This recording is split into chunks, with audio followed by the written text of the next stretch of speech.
E aí, pessoal, tudo bem? Espero que vocês estejam bem, todo mundo da família de vocês esteja bem, todo mundo que vocês amam estejam bem. Uma hora dessas, não tem ninguém no país que não falou ou ouviu alguém falar sobre a decisão do ministro do STF, o Edson Fachin, de anular todas as condenações sobre o ex-presidente Lula.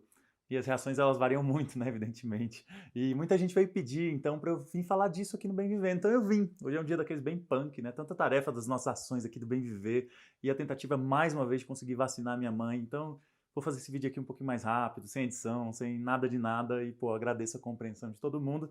E nos próximos, inclusive, eu quero trazer a nova identidade visual do canal, que tá massa demais. E tanta novidade que vai começar a partir de agora e que só é possível porque vocês deram uma força lá no Apoia-se. Inclusive, vou deixar na descrição do vídeo quem sentir chamada aí de dar uma força para apoiar o Bem Vivendo. Então, bora lá, né? Primeira coisa que eu acredito que é fundamental a gente entender de fato o que aconteceu, né? E não dá para deixar de falar da decisão de ontem do ministro. Só que eu prefiro começar um pouquinho antes. Na verdade, um bocado antes, para a gente entender de verdade como que as coisas se dão, como se dão as dinâmicas dos acontecimentos no Brasil, né? Eu vou fazer um resumão relâmpago aqui, vocês sabem que eu faço muito resgate histórico, né? Eu me comprometo a trazer depois esse resgate histórico da história do nosso país, posso botar no Instagram ou aqui mesmo. Enfim, os processos importantes da luta social eles vão se desenvolvendo a partir de critérios fundamentais, principalmente a forma que a luta de classe acontece, né?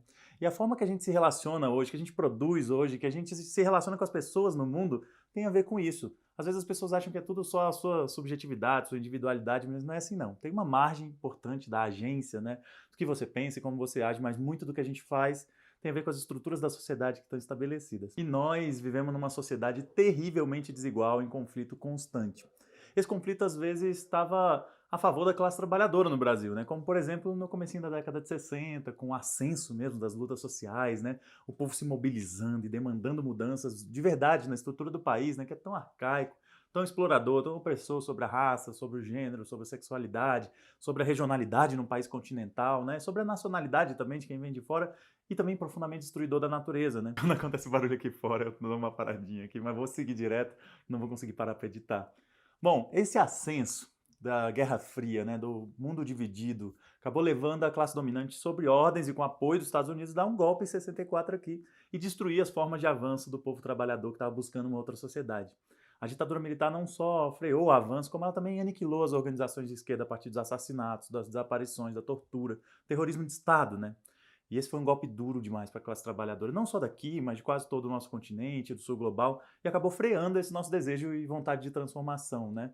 Não que ele não existisse, mas era difícil implementar. Essa ditadura durou 21 anos e só acabou porque o povo começou a se levantar novamente, né? Greves operárias gigantes acabavam culminando no nascimento da Central Única dos Trabalhadores, a CUT, teve um salto organizativo nas ligas camponesas que viraram o maior movimento pela reforma agrária e contra o latifúndio no continente, que é o Movimento dos Trabalhadores Rurais Sem Terra, MST, as ações da Igreja Progressista nos territórios das cidades, em tudo quanto é lugar, pregando que Deus andava entre os pobres excluídos, que rejeitava a ganância dos ricos e que, no fim, buscava se realizar no amor e no desejo de libertação das pessoas, sabe? E tudo isso ia virando organização territorial nas comunidades eclesiais de base, tantas outras iniciativas importantes naquele período tiveram como síntese o nascimento do Partido dos Trabalhadores, o PT. E esse processo foi fundamental para derrotar a ditadura, depois para a Assembleia Constituinte que gerou a Constituição de 88, não que a esquerda não tivesse fragmentada, né? Mas muitos dos direitos sociais que vieram, que até hoje a gente luta para que eles não sejam destruídos, né? Mesmo os que nunca deixaram de ser letra morta, vieram dali. E era um momento que tinha profundo enraizamento social e força social mesmo das ideias de transformação da sociedade. Só que não tinha força eleitoral suficiente para derrotar o sistema político que é capturado pelo poder econômico, pela manipulação dos grandes meios de comunicação, com destaque muito especial para a TV Globo, né, que nasceu na ditadura como aliada do regime. Eu falo que eu vou seguir mesmo com os cães latinos, mas eles latem e eu paro do mesmo jeito, agora eu vou seguir. E aí, no fim, acabou a ditadura e mesmo assim era eleito sucessivos governos de direita, botando o Brasil numa era neoliberal muito intensa mesmo. Privatização, precarização, submissão ainda maior aos Estados Unidos, que agora estava ainda mais forte com o fim da União Soviética, né? E todas essas coisas naquela época foram fragilizando os instrumentos da classe trabalhadora e diminuindo a força social.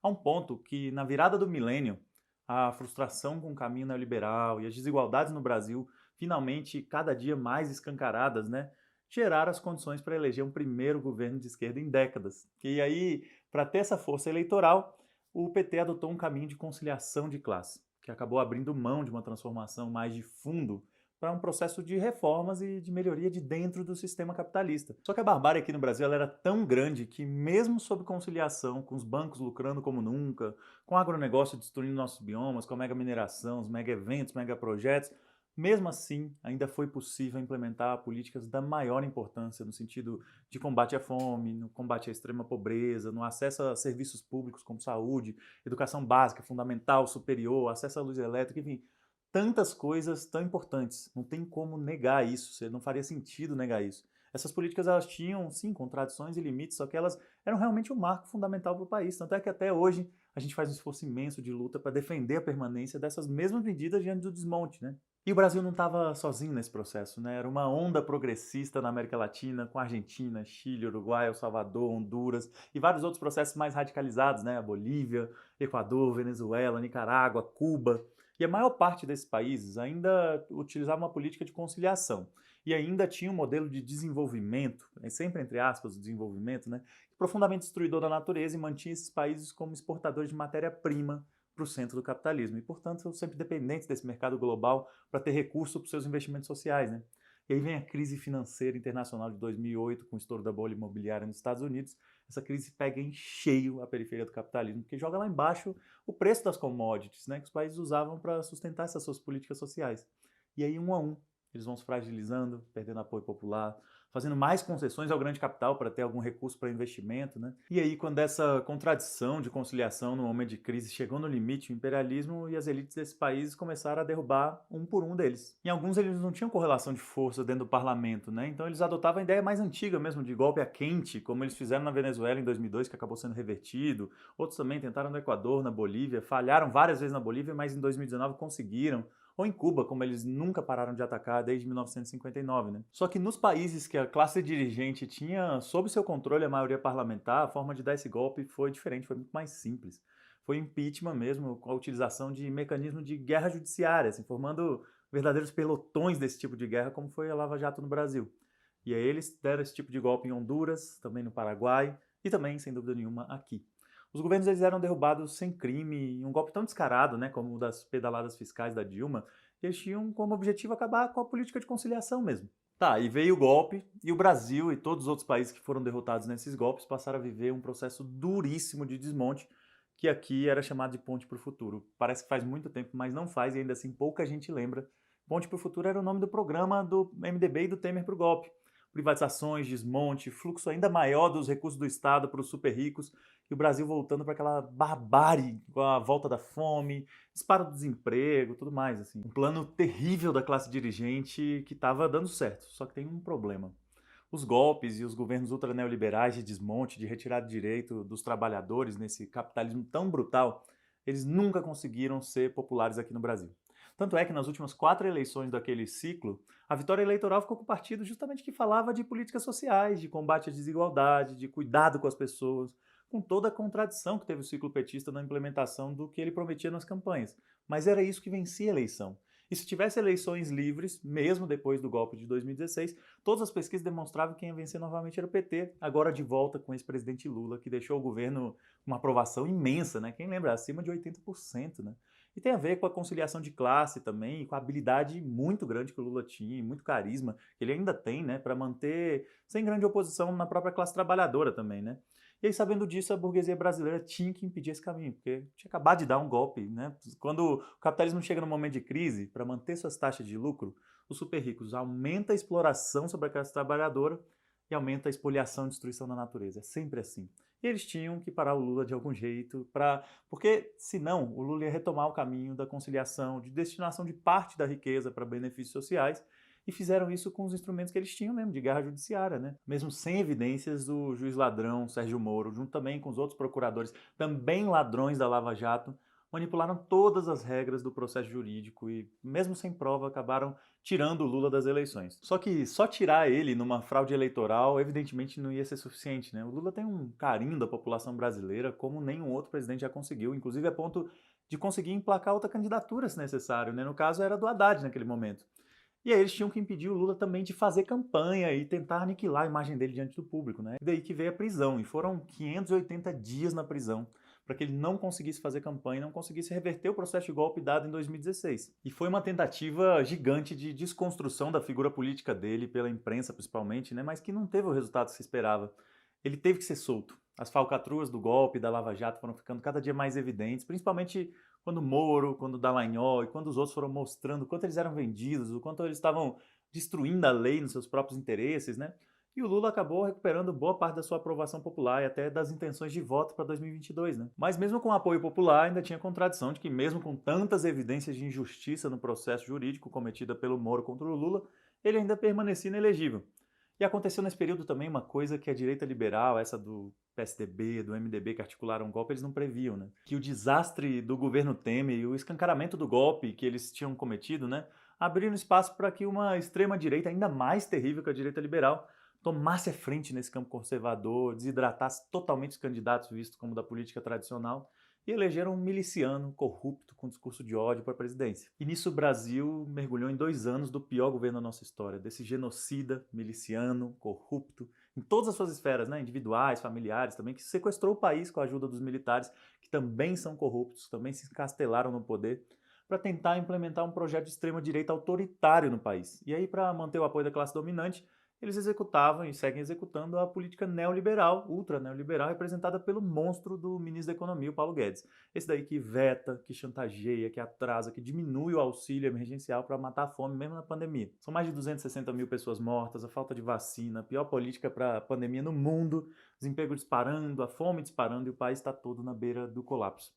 E o Bolsonaro pensa sua reeleição como caminho para recuperar força e tentar novamente o seu autogolpe, né? Que a gente já falava disso aqui no canal, desde o primeiro ano de mandato, aliás. E a direita liberal quer se diferenciar do Bolsonaro, mas também não quer tirar ele porque ele cumpre um papel de desmonte importante, ainda mais agressivo do que o que eles tentaram fazer com o golpe do Temer. E eles ficam lá, queimando ele, deixando eles ficando como bons gestores, mais conscientes, né? Uma direita mais limpinha. E a esquerda também vive um processo de fragmentação, de perda de força social real, territorial mesmo, né? E focada muito no parlamento e no processo eleitoral. E nesse contexto saiu agora a decisão que deixou o Lula elegível novamente. Isso acaba reorganizando todo o cenário político, a correlação de força eleitoral no Brasil, né? E é motivo de alívio, de respiro, pela uma pequena vitória por reverter uma das várias injustiças cometidas no nosso país. Só que ainda tem vários riscos e problemas ligados a isso também. O principal risco é que o ministro Fachin, de forma totalmente consciente, né, para livrar o Moro de um processo de suspeição e ao mesmo tempo ainda deixar a porta aberta para a perseguição do Lula, ele deu sua decisão alegando que a Lava Jato não era um instrumento adequado para tratar dessa questão, porque ela deveria tratar só da Petrobras. E aí cancelou as condenações e devolveu o processo do Lula para a fase de instrução, para recomeçar, dessa vez sendo distribuído para algum juiz aqui do Distrito Federal. E essa medida bizarra quer dizer que se eles estiverem convencidos da necessidade de manter o Lula fora das eleições, vão novamente condenar ele em segunda instância e ele volta a ser inelegível. E essa medida também tira o foco de todos os crimes que o Moro cometeu, né? Porque as condenações, que são a evidência desses crimes, entre tantas evidências, né? Porque ele fez tanta coisa, né? As condenações deixam de existir, né? Então foi uma medida para salvar o Moro de ser responsabilizado por tudo que ele fez. E o primeiro risco é esse mesmo: condenarem novamente o Lula para tirar ele das eleições e o Moro sair ileso de tudo que ele fez com o nosso país. Esse é o caminho preferencial da direita liberal e da burguesia brasileira, que eles já pressionam, inclusive a gente pode ver em todos os veículos de comunicação da direita liberal, dizendo que o mercado está com medo, né? Que eles se sentem inseguros com risco PT e tudo mais. Bom, pessoal, deve vir por aí uma temporada agitada de anti-esquerdismo, devem voltar com a desinformação, ameaça de kit gay, ameaça das pessoas terem que comer carne de cachorro, ameaça de virar Venezuela e tudo mais. Aliás, estou devendo os vídeos sobre Venezuela, não esqueci não, eles vão sair. E aí combater essa desinformação e a narrativa capitalista que tenta estigmatizar qualquer ideia de mudança, por mais limitada que seja, vai ser fundamental nesse próximo período, é uma tarefa nossa. E aí que vem a questão chave a respeito disso tudo. Como é que nós vamos salvar o Brasil, detendo o genocídio e reconstruindo o nosso país? É meramente a partir do voto, das eleições sozinhas? Para além de uma intenção eleitoral, quem defende um caminho de transformações reais tem enraizamento hoje com a classe trabalhadora, com os territórios, justamente onde as contradições desse sistema se colocam de forma mais brutal? A tarefa fundamental, antes de pensar em candidaturas, é apresentar um projeto de sociedade diferente desse. Um projeto que seja verdadeiramente antissistêmico. Não estou falando do antissistêmico falso que o Bolsonaro disse ser, mas no fim a gente sabe que ele é farinha do mesmo saco, só que ele se diz antissistêmico, né? É fundamental a gente apresentar um caminho que vá na raiz, que mostre uma alternativa, que acabe de vez com a exploração, com todas as opressões de gênero, de raça, de sexualidade, de nacionalidade e todas as demais, e que acabe de vez com a destruição da natureza que tem levado o nosso planeta para um desastre. Nós ainda estamos no começo de 2021, aliás, um ano que tem tudo para ser o mais desafiador da nossa vida até então. E a gente precisa ter força para lutar, e lutar as lutas certas também. Lutar para defender as florestas, os biomas e os povos que vivem lá. Lutar para acabar com esse modelo destruidor do agronegócio, fazer uma grande transição agroecológica no campo. E lutar para transformar totalmente as cidades, para que elas deixem de ser um lugar de violações e que se fortaleça a partir dos territórios, a partir do serviço social auto-organizado, nas comunidades mesmo, acabando com essa lógica de cidade só para o lucro dos que estão ali no andar de cima da pirâmide social. Precisamos reorganizar a forma de produzir e reproduzir a vida aqui. A tarefa fundamental é mobilizar as pessoas e inspirar elas à unicidade campo-floresta, num caminho de uma nova sociedade, uma sociedade do bem viver mesmo. Uma aliança que seja territorializada, de pé de barro, de mão na terra, com trabalho de formiguinha e que supere os limites dessa nossa história recente de não acreditar mais numa transformação real, né? Que a gente supere finalmente essa ideia de que precisa submeter a quem quer destruir as pessoas e o mundo, precisa conciliar com elas, né? A gente precisa encontrar a partir das pessoas, do Brasil real, as soluções concretas para os problemas concretos. E aí quando as barreiras desse sistema se apresentem, a gente faz a luta, faz uma luta conjunta para vencer. E aí sim a gente desenha uma sociedade totalmente diferente dessa para os povos, para os animais não humanos e para todo o restante da natureza. É a defesa dessa sociedade do bem viver que pode permitir que a gente alcance força social real e não fique iludindo que eleição sozinha muda a realidade, ainda mais nesse sistema político que a gente tem. A força que a gente vai chegar em 2022 depende totalmente do trabalho real e concreto que a gente vai fazer agora. Então vamos embora se organizar, vamos embora agir por uma coisa muito maior que só a gente, vamos embora lutar as grandes batalhas do nosso tempo. Hoje a gente tem bastante assunto para acompanhar, para se atualizar, mas ainda vou fazer um vídeo só sobre as saídas mesmo, sobre como a gente pode efetivamente mudar as coisas. Eu te agradeço demais por ter partilhado esse momento de troca até aqui. E se você gostou desse vídeo, eu vou te pedir para curtir, para comentar também o que você está achando de tudo isso, se inscrever no canal, marcar o sininho para receber todos os próximos vídeos. E se você puder, e se você sentir esse chamado, dá uma força também no Apoia-se do Bem Vivendo, no link que está na descrição do vídeo. Nós estamos juntos, um grande abraço e vamos embora transformar esse mundo.